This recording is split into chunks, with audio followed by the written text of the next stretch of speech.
بینەرانی بەڕێز و خۆشەویست سڵاوتان لێبێتم کاتان باش بەرنمەکەمان دیداری تایبەتمان لە بەش سێمدا درێژە پێدەدەین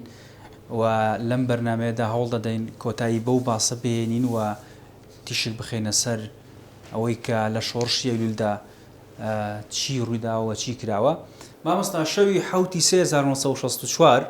لە کاتی هێرشی پێشمەرگە بۆ سەر سوپا لە گوندی میربای سەر بە قەزای شێخان دوو پێشمەرگەی بارزانی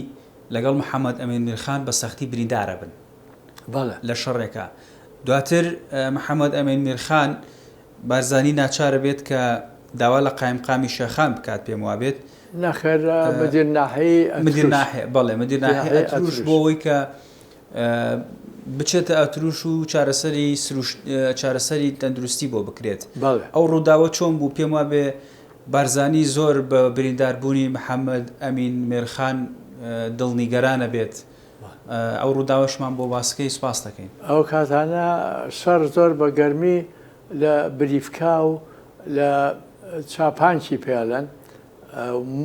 مرێ بە لە ئەو شوێنانە شەڕ بە گەرمی بەردەوام بووتر لە شەڕێکە محەممەد ئەمین میرخان بە سەختی برینارە بێ هێنایانەوە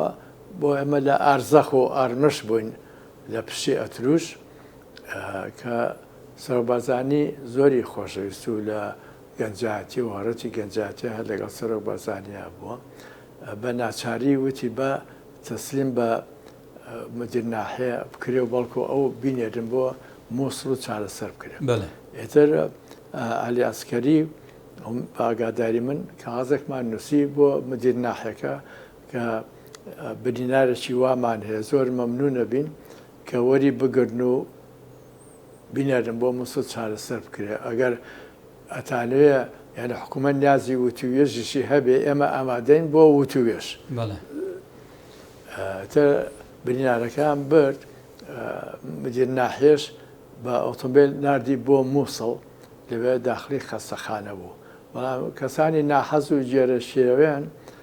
بە شەو ئەمە حراسی نەبوو ینی بڵێ بیپارێزن سیوات تەقان لێکردو لێ شەهید بوو بەداخەوە. بەڵێ جا بۆ مفاوەزاتیش هەر ئێمە لە ئارزەخ و ئارمەش بوون حکوومەت جەماعەتێکی نارد عەبدولکەریم قاسم وازامیشیان ناوی ڕئیس فەخری بوو لەگەڵ برای ماقای برای هەواسی مەمەنداخا هەتا عوبەیدوڵڵا بارزانیشان لەگەڵا بوو تازە هاتووە ناو شۆرشەوە لەگەڵ ئەو بە فرسەتی زانی بوو لەگەڵ ئەو جەماعەتە هاتبوو.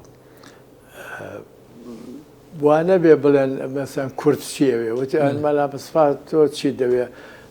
عەبدولکەریم قاسم ئامادەیە گوندێکی گەورە بۆ ئاوەدا بکاتەوە هەموو ئەو چەکدارانەی لەگەڵ توایە بەڵام بە شەرتە چەکانە دابنێن هەموو ماڵانە مەعاشێکی ئاوا و ئاوایان ئەبێ و خانوبەری بە ئەو شێوەیە. بەنەمسا فەرموویوتی ئێوە میلەت ڕازی بکەن با لە هەموو عێراقا کە ئەم هەموو حەبس و شتە هەیە حەبسی سیاسی بەربرێن گۆڤار و ڕۆژنامەکان ئازاد بن حیزبەکان سەر لە ڕوخسەتیان بن بکەونەوە ئیش با من لەم شاخ و داخە بم بە تەنها ئێوە میلەت ڕابچێشن بۆ خۆتان با عەبدولکەریم قاسم میلەت ڕابچێشێ بۆ لای خۆی من با هەر لەم شاخە لە منە گوند بێ و نەدێهاتیش بێ. مامۆستا باسی ئەوەی لە کتێبەکەدا باس کراوە کە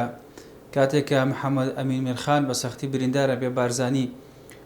لە چیایەک پێم وا بێ پاڵەنێ بە بەردێکەوە خەوی لەکەوێت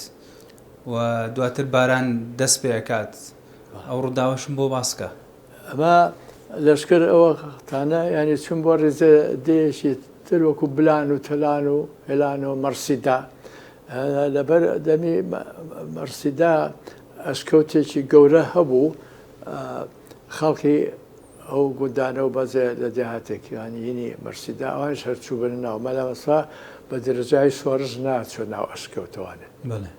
لەژێر بەردیشا بڵێ دانایانیشت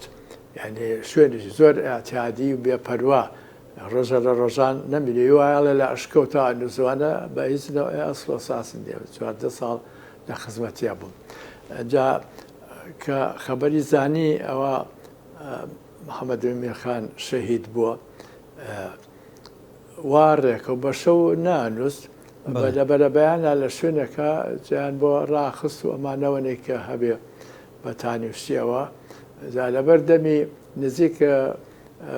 لەبەر دەمی گوندەکە مەرسیدا لەوێ جیان بۆ چاکردبووانە بارەکە و باران وشتیوە دەستی پێکرد باران یعنی بەتانەکەی سەریشی تەڕبوو بوو ئەو ئەمزانی کە زۆر مەراقەخوا ینی وەکۆڵێ زۆر بێتاقە دەبێت حرسەکان هینی ئەوان نەبوو کە بچت خەبەری کەنوانێ دەستان نا بە ڕووی خۆیان وەکۆڵ بە منیان وت و زانێ کە من دایمە نزیکم لێوەی و بروسکەی بۆ بە ناوی بروسکەوە بچم خەبەری کەمەوە پێم وا بێ هەر شەهیدکردنی محەممەد ئەمین میرخانیش هەر لە ڕێگەی بروسکەوە پێتانزانی بوو یان باڵێ باڵێ هەمووی هەنگاو بە هەنگاو تر چوم لە ژوور سەرێوانێ شتێکم وت نەزان بام کردوانە چاوی کردەوە بەبێ ڕاستڵەچین و بەبێمانە قوربانەوە باران و شەست ڕەهێڵە ئەوانە لە شوێنی خۆی بەبێ تااقەتی هەستا بڵێ بامسا دواتر لە گوندی ئەرزەخ لە ڕێگەی بروسکەوە گوێت لێ بێ کە سوپا تۆپی 120 میلیمی بۆ هاتووە بۆ بردومانکردنی شەڕۆژ بڵێ لەو گوندە بووین ئەرزەخ لە پشت ئەتروشەوەیە بروسکەیەکم وەرگرت ئەڵێ وازام 6 تۆپ ئەڵێ 6 تۆپی جەبەلیمان بۆ هاتووە ئەم شەو لەسەری چاپان کەوانێ وسات ینی پێشمەرگە بردومانەکەین مش دەست بەجێ ئەژڵە بە قیادەی زابتێکە مقەدەم ڕوکن کافی نەبەوی دە بەرخەکان قسە بەردەستی سەربازانی وتی وەڵا ئاقیت کافی نەبەوی باش ئەناسم و بەرادێرەتیشم لەگەڵیا هەیە عجایبە ئەویان هێناوە بۆ شەڕی ئێمە شەو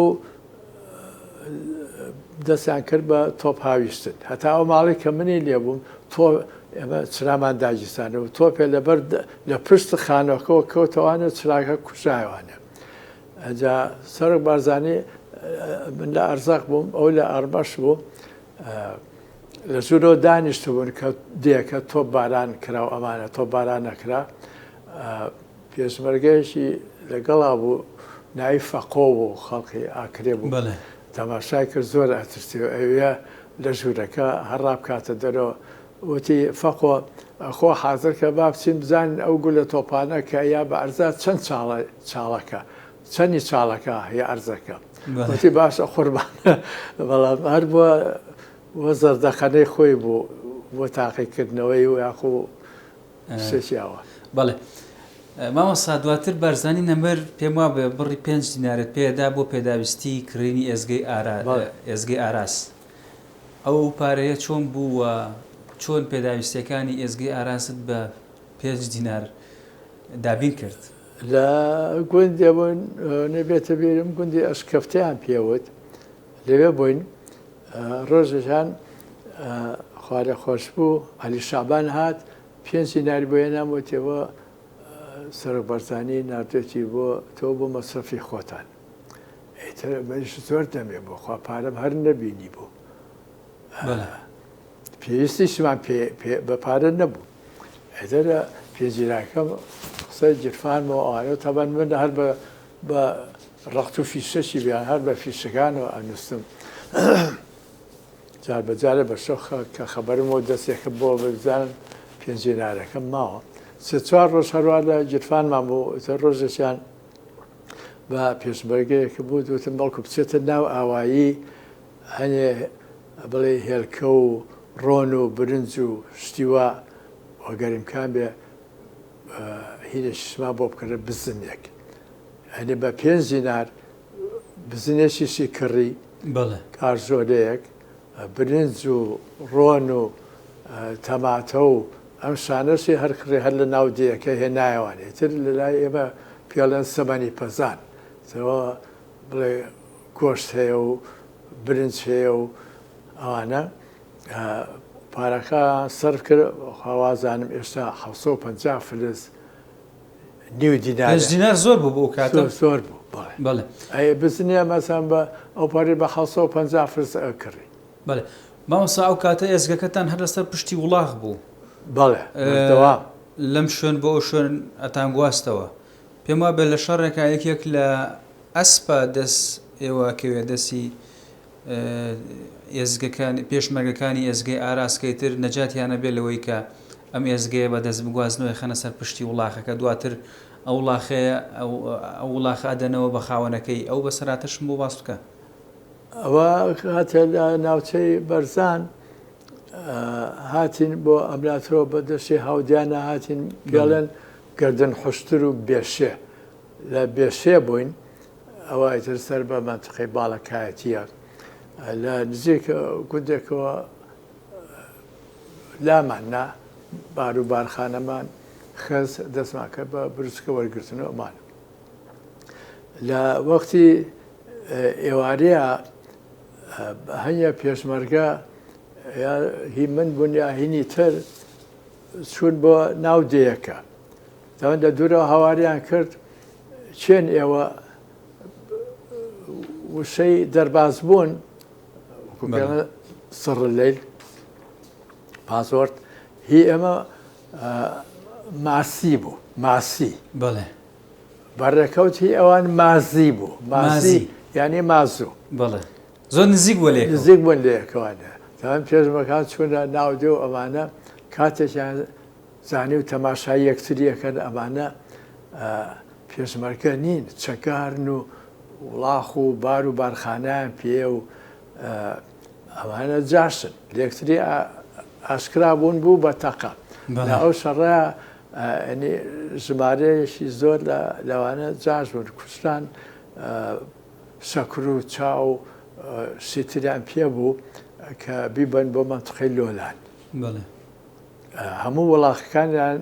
گیرا جا لە زمانی وڵاخەکان کە بۆ منیان نرد بۆ بارکردنەوەوانە پێویستمان پێ بارگیرێ بوو لەگەڵ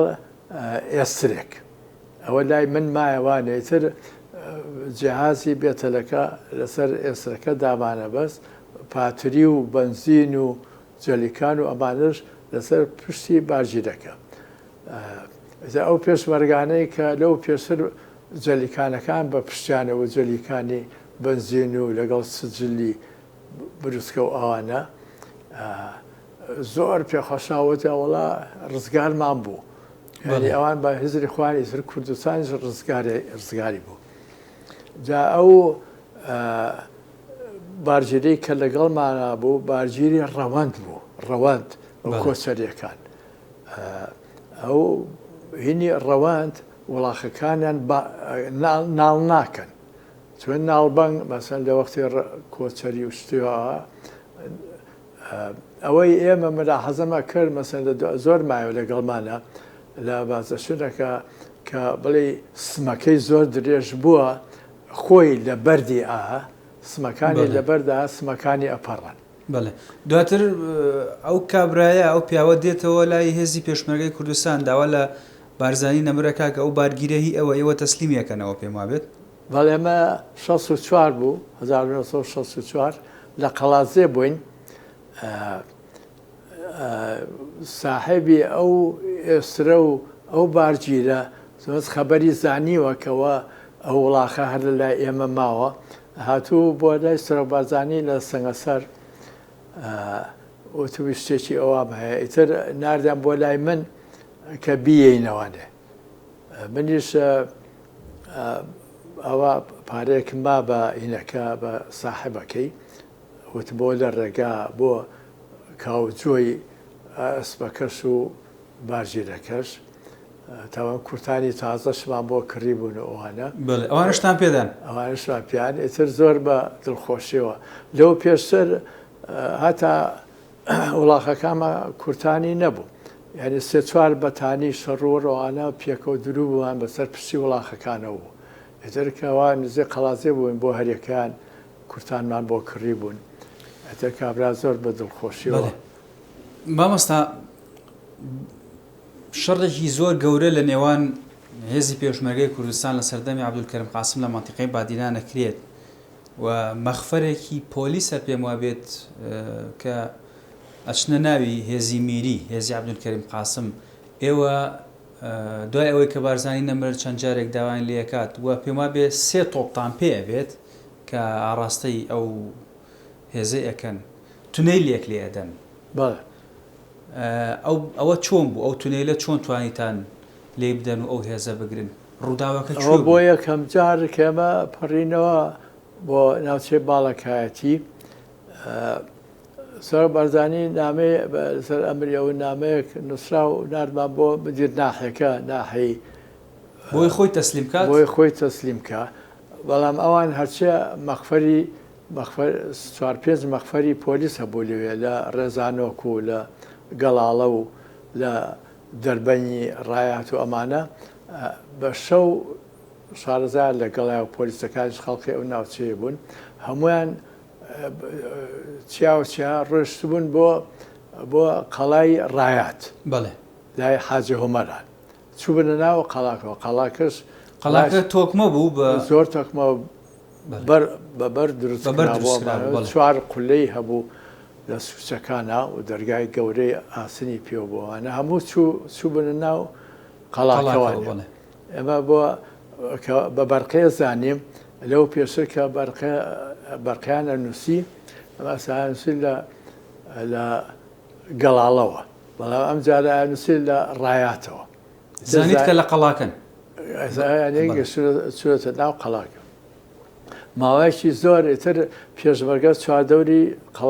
قەڵاکەی گرتبوو ئەوانەی بڵێ لە تفەنگ هاوێژەوە نەکە بڵێ بچنە پێشەوانە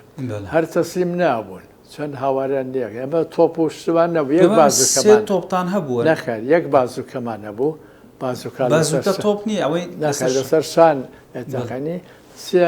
ئەربیجی ئێستاکە ینی زۆر لەوە گەورەترەوە کولو لە سۆپا وایە بڵێ ئیتالیە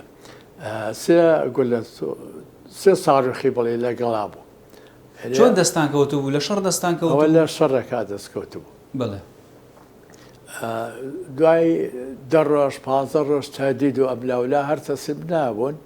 ئیتر یەکی شارزاوەی کە پێ بوو گول لە تۆپێکی پێوەنان لە بەردەمی یەکێ لە قولەکانە کەوتووە نەی پێکە چەند ڕۆژێشتر هیچ دووهەمی تەقان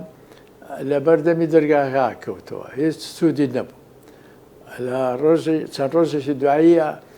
هیچی هاواری لێ کردن وتی ئەگەر تەسلیم نەبن ئێستا بە تۆپ خاکتان بە تورەکە ئەبێژێنە وزیدانە بی هاوان بەخوا یەک گول لە تۆپتان ماوە زانیاریان هەبوو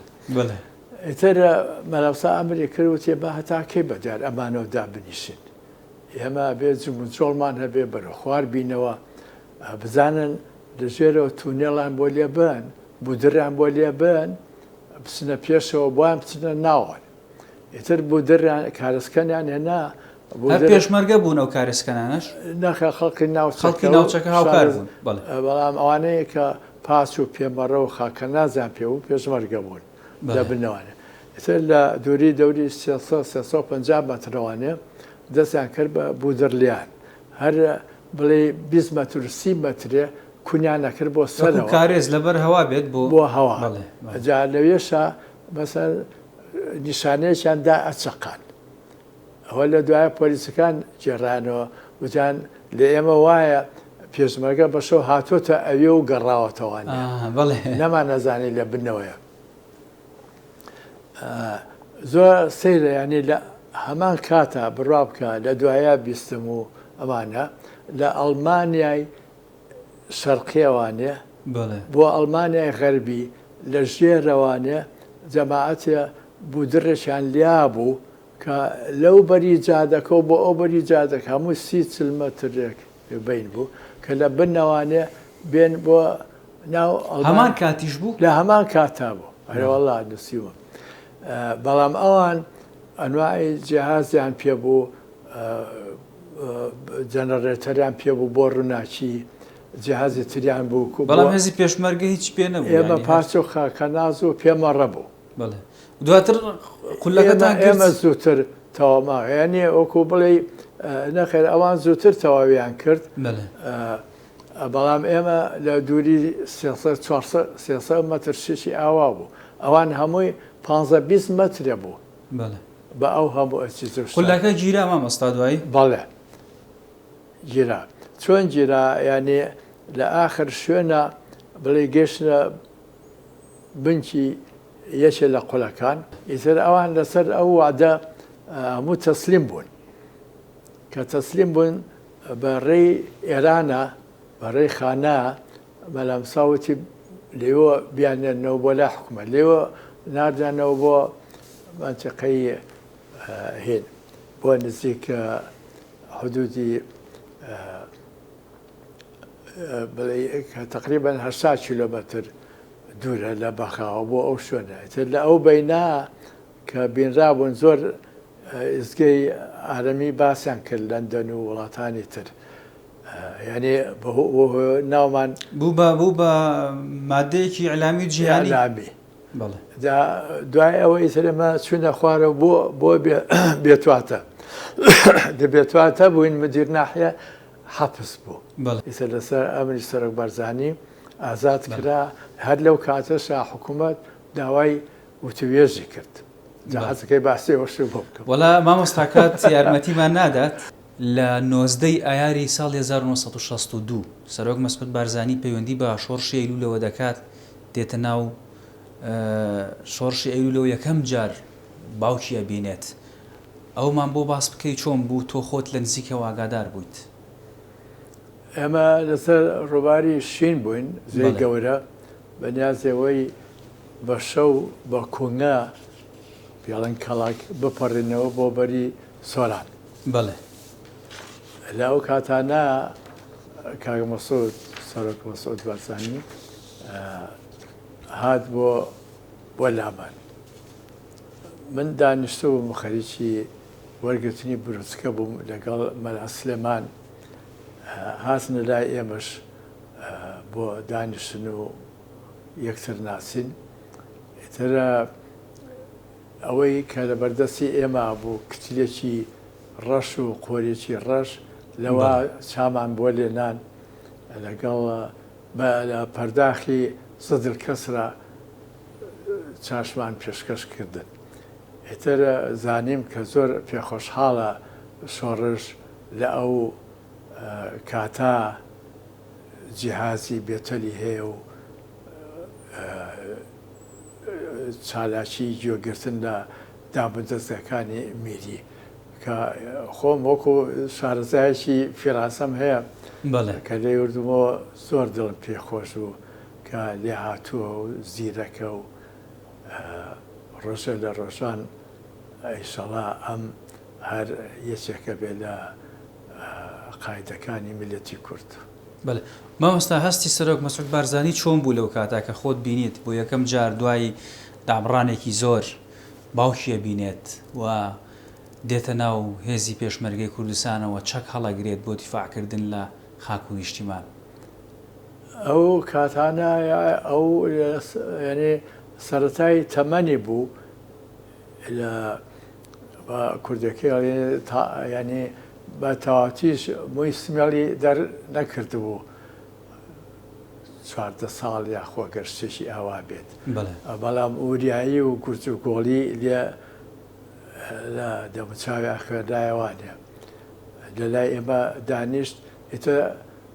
دیار بوو خۆی بۆ ئەوە هاتبوو کە لەگەڵ سەرۆک بارزانیە بمێنێتەوە تا هەر لەگەڵ ئێمە مایەوانێ هەنگاو بە هەنگاو فێری سیاسەت و فێری هەموو دابوو نەریتێکی پێشمەرگە و شەڕ و بەڕێوەبردن و ئیداری و ئەشتانە وەکو مەکتەبێ وابوو بۆ ئەو بەختەوەەر بوو لەگەڵ سەرۆک بارزانیە کە ساحب تەجربەیە ئەویش بێتە خزمەتی. مامۆستا باسی ڕۆڵی بارزانی نەمرم بۆ بکە چۆن بەرەکانی شەڕی بەسەرە کردەوە هەڵوێستی چۆن بوو ینی لەگەڵ پێشمەرگەکانی چۆن بوو بارزانی پێشمەرگەی بە کوڕی خۆیان زانی ئەنی ئەوە هەرچێ ئیمکانیاتی هەیە ئێمە پێویستە بیخەنە ژێر دەستی پێشمەرگەوە. پێشمەرگە ئەگەر احتیاجە برسی بێ ناڕەحەت بێ لە بەرەی شەڕە ناتوانێت بەرەنگاری دوژمی بێتەوە. ئەگەر دوژمەکە برسیە ئەم برسی بێ چەشیشی پێبێ ناتوانێت هەڕاکا بە شوێن دوژمنە شکاوەکە. وەگەر خۆشی برشیە ناتوانێت هەڕاکا لە دەست دوژمن. لەبەرەوە ئەبێ ئیمکانیاتێکی پێویست کە هەر هەیە هەمووی لەژێر دەستی پێشمەرگا بێ. خۆشی هەر وا بوو یانێوەنی کە من ملاحەزەمە کردو ئاگادار بووم ئیمکانیاتێک کە بەهاتە پێشەوە هەر هەمووی تەرخانە کرد بۆ بەرەکانی شەڕ و بۆ پێشمەرگە و یارمەتیدانی هەتا بەڵێ بازە خەڵقانی دێهات و شتیوە. لە قیادەی جەبهەشە ئەو پەڕی ئازادییا بوو بە ئامرێزەکان خۆیان خێتەدا بنە بە جۆرەی ئەو وەزە زۆرفەی کە خۆیانی تیان لە بەرەکانی شەڕ. ئەم پێشەکی پلانێکی دانا نابڵێ وا بکەن و وا بچن و ئەمانە. ئیلا ئەگەر لە شوێنێکە پێویستیان بە پێشمەرگەی تر وایە و بە پێشمەرگەی فریات ڕست وایە ئەم بە جۆرەی پێویست و بە جۆرەی ئەوەنەی کە لە بەردەستیا بێ پێشمەرگەی بۆ نادن بڵێ لە بەرەکانی سەرەوانە یارمەتیان بۆ بنێرن. خواردنی سەرۆک بارزانی هەمان ئەو خواردنە بووکە بە پێشمەرگە ئەدرا پێشمەرگەی خوارد. پێشمەرگە لە بەرەکانی شەڕ ئەوان خۆیان خەمی خۆیان نەخوارد. بەڵام بەنسبەت بەرزانیوانێ ئەوەنەی کە من ئەمبینی بەردەوام بەڵێ تەنها نان و چا بوو. بەیانیان خواردنی سەرەکی ئەو نان و چا بوو. و ئەگەر بڕۆشنە لە شوێنێکەوە بۆ شوێنێکی تریش زۆر جاوا وام ئەبینی یەک دوویەک پێشەکی ڕێشون کانی و ئاویان دەستنیشان کردووە لەوێ چیان لێ ناوە و نان و ماسیان بۆ سەربەرزانی حازر کردو و کە گەیشتە ئەو شوێنە لەوێ دانیش ئیساحەتێکیە کرد و نانی نیوەڕۆژی هەر نان و ماس. ئەی باشە مەسەلەی کولێرەی کاڵ چییە مامۆستا؟ گاڵ. بەڵێ کولێرەی گاڵ یا کاڵ؟ گاڵ. بەڵێ. ئێمە لە چای پێرز بووین ئەو گوندانە هەمووی چۆڵ کرابوو. بەڵێ. خواردنی ڕئیسیمە تەنها ئەو گوژ و جیا و بنە گۆزروان و شتانە بوو کە لە چیاکان هەیە. یعنی سەرۆک بارزانی جارێکیان فەرمووی هەر جیایەک کە مەڕ لێ بخوا ئینسانیش لێ بخوا هیچ زەرەرێکی نییە. ئەجا ئێمە خۆشمان ئەوانەی کە لەگەڵ ما بوون زۆریان خەڵکی دێهات و شتیوا بوون شارەزا بوون بنە گۆزروان هەیە پیشۆک هەیە ترشۆکە هەیە کنگەر قوڕات ئەوانەمان نەخوارد. بەینە بوو هیچ نانمان نەبوو دەست ناکەوت چونکە دێهات نەبوو بچین نان کۆ بکەینەوە شتێکیوە. من نامەیەکم نووسی بۆ سەرۆک بەرزانی زۆر دووریش نەبوو کەوا ماوەی 10 ڕۆژە نانمان نەخواردووە. ئێتر ئەو لە بنی جوێنیەکە کولێرەی بۆ ناردی کە تەماشام کرد کولێرەکە لە سەرەتا نەرمە ئەتوانی بیخۆی دوای بینە ڕقە بێ وەکو بەردی لێ دان کاری لێ ناکە بێ بە دەست بیشتێنی دوای بینێکی تر هەر ئەینە ڕۆژ 100 ساڵەگەڕێ و ڕۆژدا یەسێ وەکو بڵێ بوو بێ بە بەرد. بەڵێ. جا لە شەڕێکە ئێسرێ بەلەسە بوو چووبە ناو سرێکی بەرامبەرە دەی شوش و شەرمنی پێڵێن نزیک ئاکرێوازان کە بارەکە داگرن تەماشاکەن هەمووی کولێرەیە. بەڵێ. کولێرەکە ئەبە لای ئامیر سرێکە کە لێی وردە بێتەوان و تەماشاکە ئەمە نەدان کاری لێکە بە دەستیش بە زەحمەت ئەشتێ وتوبیخوا ئەمە ئەوەی بەمە ڕازی بێ هەر بە مافی خۆیەکە. ئەمە دوایتر سەرک جاشێکە بوو بە پێشمەرگە لای سەلیم شوش بوو ئەو بۆی جێڕاینەوە. بەڵێ. بەڵێ زۆر سپاس مامۆستا، زۆر سپاس عەزێتمان دایی، سپاس بۆ ئەوەی بەشدار بووی لە بەرنامەکەمان، سپاس بۆ ئەوەی کە کاتمان گرتیت، سپاس بۆ زانیاریەکانت. بینەرانی بەڕێز و خۆشەویست، بەم شێوەیە کۆتایی بە ئەم دیدارە تایبەتەمان دەیێنین بۆ هیوای جێگەی سوود و ڕەزامەندی ئێوەی بەڕێز و خۆشەویست بوو. منیش پێ خۆشحاڵم، زۆر سپاس. زۆر سپاس بۆ جەنابەت.